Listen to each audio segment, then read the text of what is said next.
অবৈধভাবে ক্ষমতা দখলকারী তাদের আবার অবমাননা, তার মান সম্মান জ্ঞান আছে, আত্মসম্মান বোধ আছে? কিছুই নাই। চরম ব্যাহের মতো ক্ষমতায় বসে আছে। আজকে যারা অর্বাচীনের দল বলে আওয়ামী লীগ রাখবেন, আওয়ামী লীগ শেষ করবে, তা আওয়ামী লীগ শেষ করলে বাংলাদেশের অস্তিত্ব থাকে না। বারবার তো আমাকে হত্যার চেষ্টা করা হয়েছে, আল্লাহ যে যাই হোক আমাকে বারবার বাঁচিয়ে দিয়েছে। কিন্তু বাংলাদেশের মানুষের অধিকার প্রতিষ্ঠার জন্য সংগ্রাম করেছে এবং সেই অধিকার প্রতিষ্ঠা করেছি। আর এই বাংলাদেশকে, যেখানে একটা নির্বাচিত সরকার আমি পূর্ণ করতে পেরেছিলাম এবং শান্তিপূর্ণ ক্ষমতা হস্তান্তর, বাংলাদেশের ইতিহাসে ওই একবারই শান্তিপূর্ণভাবে ক্ষমতা হস্তান্তর হয়।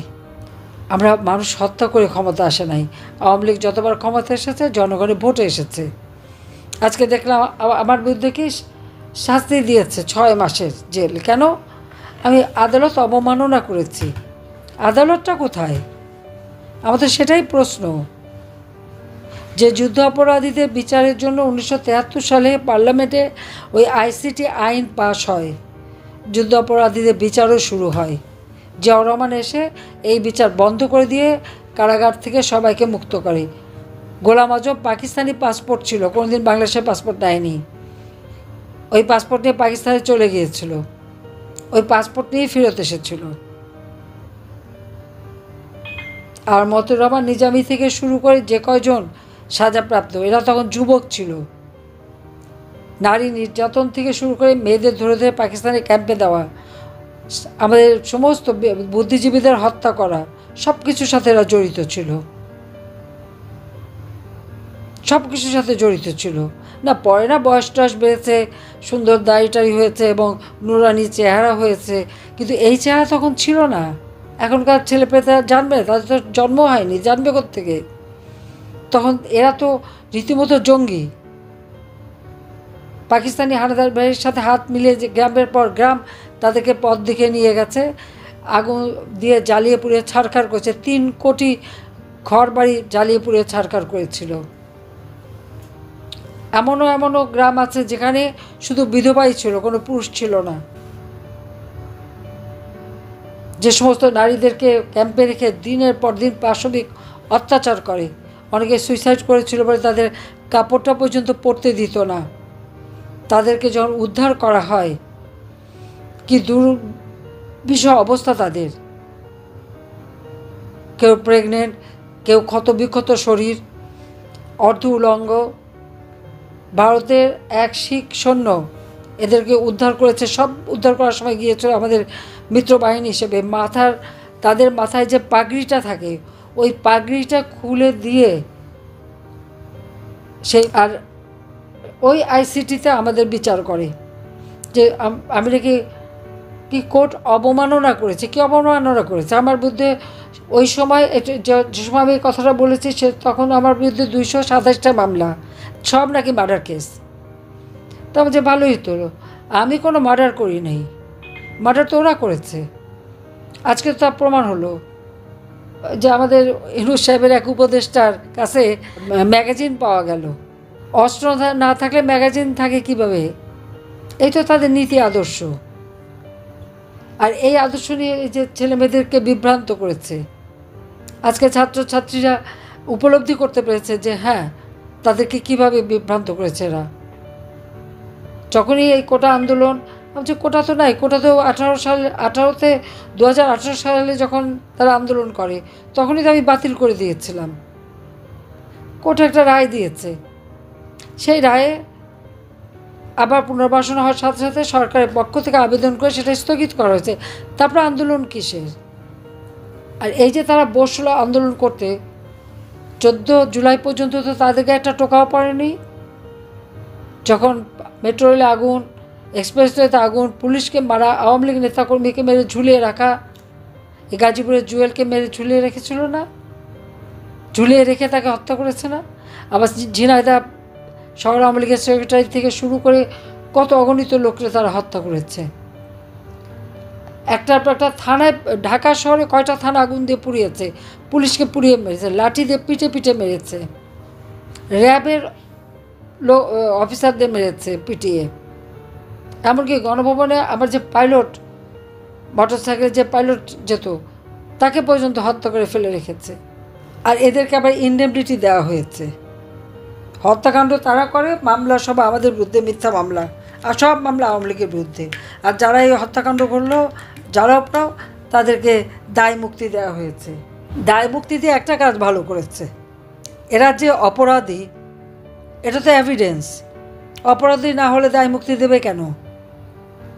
বিনা অপরাধী তো দায় মুক্তি দেয় না। বঙ্গবন্ধু শেখ মুজিবকে যারা হত্যা করেছিল পুরো পরিবারকে, তাদেরকে দায় মুক্তি দেওয়া হয়েছিল। আর এই 2024 সালে 15ই জুলাই থেকে যত হত্যাকাণ্ড এবং যত জ্বালাপড়াও, তাদেরকে দায় মুক্তি দেওয়া হয়েছে।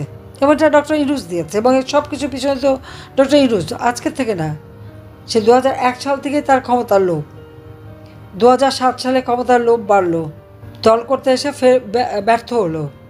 আর আমাদের বিরুদ্ধে মামলা, আমার বিরুদ্ধে 227টা মামলা যখন দিয়েছে, আমি বলছি আমি তো খুন করি নাই, তো এখন 227 জনের তালিকা করে রাখো, আমার খুন করার একটা লাইসেন্স পেলাম। এটা নাকি আদালত অবমাননা। তখন আদালতে কি কোর্ট মামলা গেছে? কেস কি শুরু হয়েছে? শুরু তো হয়নি।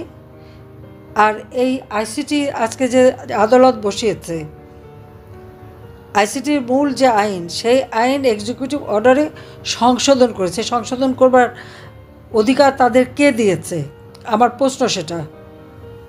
আজকে ওই চিফ প্রসিকিউটর এবং যারা এই উপদেষ্টা আছে, আইন উপদেষ্টা আসিফ নজরুল থেকে শুরু করে ইউনূসকে আমি জিজ্ঞাসা করি, তাদের জবাবদিহি করতে হবে। তাদের কি লিগ্যাল রাইট আছে?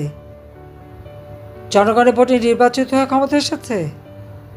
সংবিধান মোতাবেক ক্ষমতা এসেছে?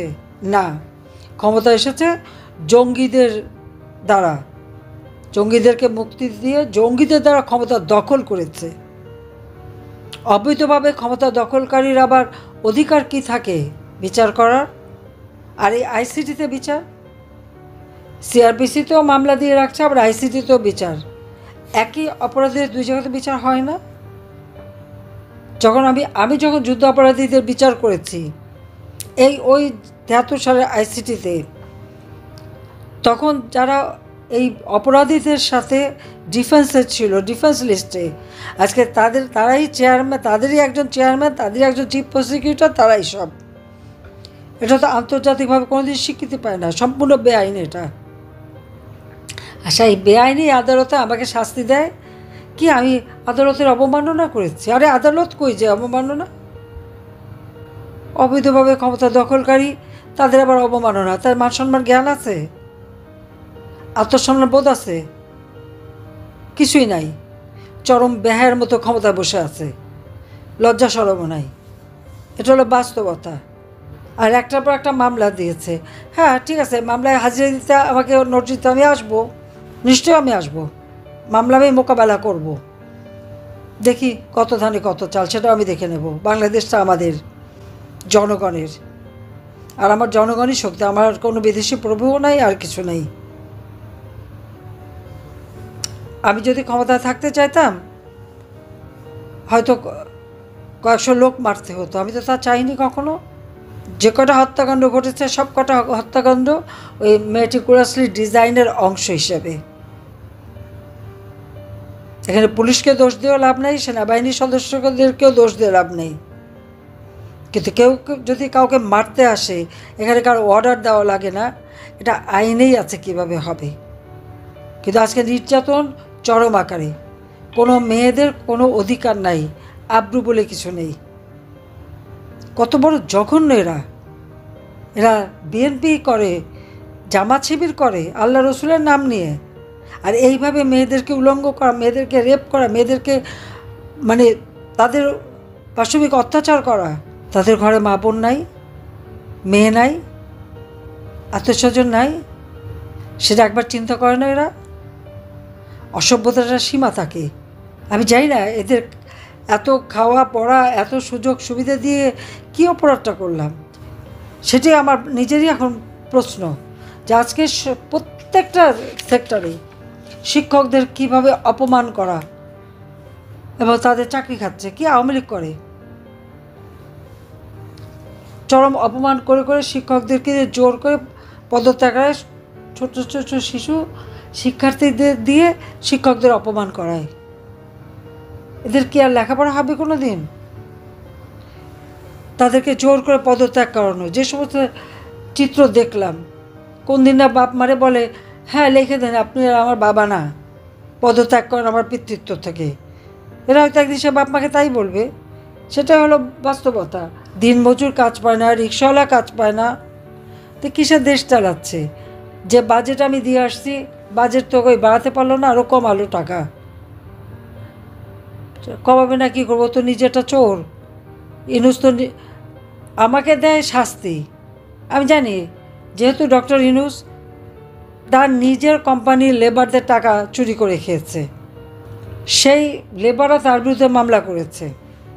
লেবার কোর্টে সে 6 মাসের সাজা পেয়েছে। তাকে তো সে যখন জামিন চেয়েছে সে জামিন পেয়েছে, সরকারের পক্ষ থেকে তো বাধা দেওয়া হয়নি।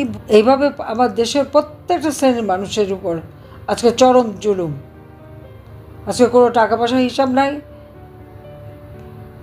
চরমভাবে সে দুর্নীতি করে যাচ্ছে, অর্থ পাচার করে যাচ্ছে। তার এই যারা আছে কতগুলি বানিয়েছে, কথা কথা হুকুম দেয়, এত বড় দুঃসাহস তাদের।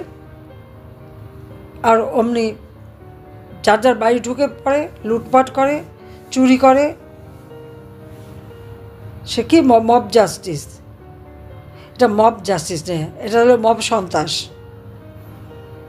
সে সন্ত্রাসই করে বেড়াচ্ছে তারা। আজকে প্রত্যেকটা কবরে যে যাদেরকে এরা শহীদ বলছে, প্রত্যেকটা কবর থেকে লাশ তুলে আন্তর্জাতিক সংস্থা ডেকে নিয়ে এসে ফরেন্সিক করে দেখা হবে কীভাবে তারা মারা গেছে। আর যারা আহত, সে কোন দল করে, সে কি করে, সে অপরাধী না নিরপরাধী, আমি সেটা দেখি নাই। আর আমি সরকারে থাকা পর্যন্ত প্রত্যেকটা রুগীর চিকিৎসা পেয়েছে বিনা পয়সায়। তাদের বাবা মা কারো কোনো টাকা খরচ করতে হয়নি। সব টাকা প্রত্যেকটা হাসপাতালে আমি খরচ করেছি। আমরা বিনা পয়সা তাদের চিকিৎসা দিয়েছি। এরা জানে না, এখনও তারা হাসপাতাল ছাড়ে না। কেন হাসপাতাল ছাড়বে না? হাসপাতালে বসে সেই চক্ষু ইনস্টিটিউটে দেখলাম সাবান পানি ফ্লোরে ফেলে তারা জল খেলে। এরা নাকি আবার অসুস্থ। এটা কোন ধরনের কথা? হাসপাতালে অন্য রোগীদের তো চিকিৎসা হবে। একটা ক্যাবিন দখল করে বসে আছে। কেউ আবার 5 তারা হোটেলেও রুম দখল করে, সারাদিন ঘুরে ফেরে আবার ওখানে যে ক্যাবিনে বসে থাকে ব্যান্ডেজ বেঁধে। এই প্রতারণাটার কি অর্থ থাকতে পারে? তা আমি এদের দোষ দেই না, কারণ ইনুস নিজেই তো একটা প্রতারক। লেবারদের অর্থ আত্মসাৎ করে মামলার আসামি, সাজাপ্রাপ্ত আসামি। গ্রামীণ ফোন টেলিকমিউনিকেশনের টাকা 9-6 করে পাচার করে দুর্নীতি করে তার বিরুদ্ধে 5টা মামলা দুর্নীতি দমন কমিশনে। তার 18টা কোম্পানি ট্যাক্স দেয় না, সেই মামলা। ডক্টর ইউনূস নিজে ট্যাক্স দেয় না, তার বিরুদ্ধে 1100 কোটি টাকার ট্যাক্স পাওনা। সেখানে 666 কোটি টাকার ট্যাক্স মামলার রায় হবার কথা ছিল 6ই আগস্ট। সেই দিন 5ই আগস্ট সে এমন ঘটনা ঘটাবে যেন তার আর ট্যাক্স দেওয়া না লাগে, এবং সব মামলাগুলি সে প্রত্যাহার করে নিয়েছে। এমনকি যেটা সাজা হচ্ছে সেটা কোনো নিয়ম নাই, আইন নাই। এখানে আইন নাই, আইনের শাসন নাই, সরকার বলে কিছু নাই। ক্ষমতা দখলকারী কতগুলি সান্ডা গুন্ডা পান্ডা আছে, দেশটাকে শেষ করে দিচ্ছে, ধ্বংস করে দিচ্ছে। গ্রামে গঞ্জে সব জায়গায় মানুষের নিরাপত্তা নাই, নারীদের নিরাপত্তা নাই। শিশু নারী প্রতিদিন ধর্ষিত হচ্ছে, ছেলেকে পায় না, বাবাকে মারে, মাকে মারে, মাকে মেরে হত্যা করে, মাকে পিটে করে। ওদের মা নাই? দুদিন পর যদি ওদের মাদের পিটাতে শুরু করে তখন কোথায় যাবে? কীভাবে ঠেকাবে? ঘর বাড়ি তো জ্বালিয়ে পুড়ে ছাড়খার, তাদেরও তো বাড়িঘর আছে।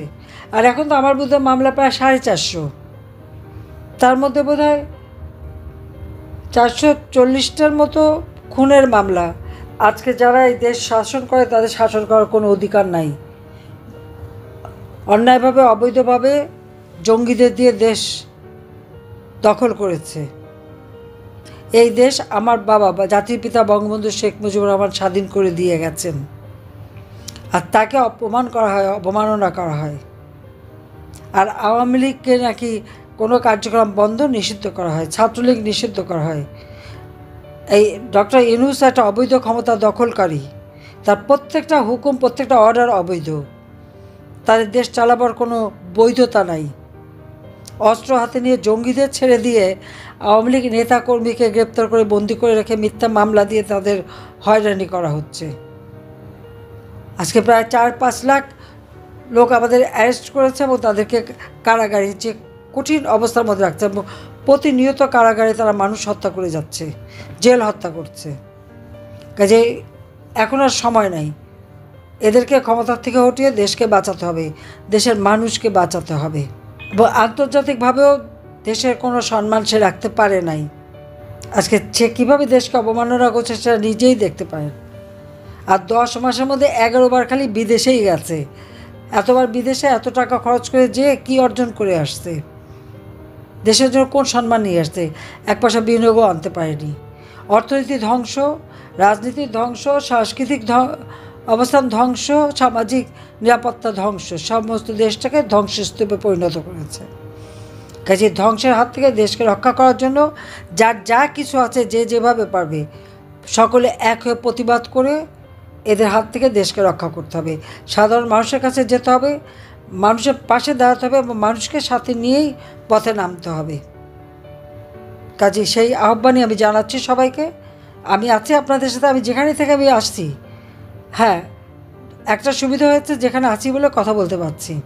2007 জোর করে দেশে ফিরেছিলাম, এরপরে তো বন্দি করে রেখেছিল, আর কথা বলতে পারিনি। কিন্তু এবার সেই জন্য বাইরে থেকে সবার সঙ্গে কথা বলতে পারছি। কাজে আমি আছি, সব ধরনের সহযোগিতা আমি করে যাব।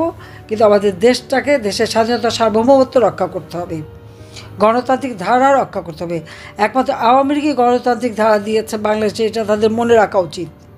2009 সাল থেকে 2024 সালের এই আগস্ট মাস পর্যন্ত বাংলাদেশের গণতান্ত্রিক ধারা অব্যাহত ছিল। আর সেই গণতান্ত্রিক ধারাকে নস্যাৎ করে অবৈধ ক্ষমতা দখল করার পালা শুরু করলো ডক্টর ইউনূস। এরা তার ম্যাটিকুলাসলি ডিজাইন মাস্টার মাইন্ড দ্বারা। এটাই হলো বাস্তবতা। কাজে এই চক্রান্ত আবার এখন বলে কি মুক্তিযুদ্ধ নাকি ম্যাটিকুলাস ডিজাইন, তখন কে বলছে ম্যাটিকুলাস ডিজাইন? ওই মুক্তিযুদ্ধের সাথে এই জঙ্গিদের নিয়ে ক্ষমতা দখলের তুলনা হয় না। আর এত ধৃষ্টতা কোথায় পায় যে এভাবে তুলনা করে? তুলনা করার অধিকার আছে তাদের? যারা এই কথা বলে, আমি বলবো যে একটু মাত্রা জ্ঞানটা যেন তাদের থাকে। এক পাখি শীত যায় না, এটা মাথায় রাখতে হবে। তো যাই হোক, সবাই ভালো থাকবে, সুস্থ থাকবে। আর যারা ক্ষতিগ্রস্ত, অবশ্যই বেঁচে যখন আছি, ইনশাল্লাহ আল্লাহ যদি দিন দেয়, তাদের জন্য সব রকম সহযোগিতা করব। আমাদের যদিও কিছু নাই, যেটুকু যা ছিল সব জ্বালিয়ে পুড়ে ছারখার করে দিয়েছে, তারপরেও বাংলাদেশ আছে, জনগণ আছে, বেঁচে থাকলে সব করে দিতে পারবো। সবাই ভালো থাকো, সুস্থ থাকো। সবাইকে ধন্যবাদ। আবারও জয় বাংলা ফাউন্ডেশন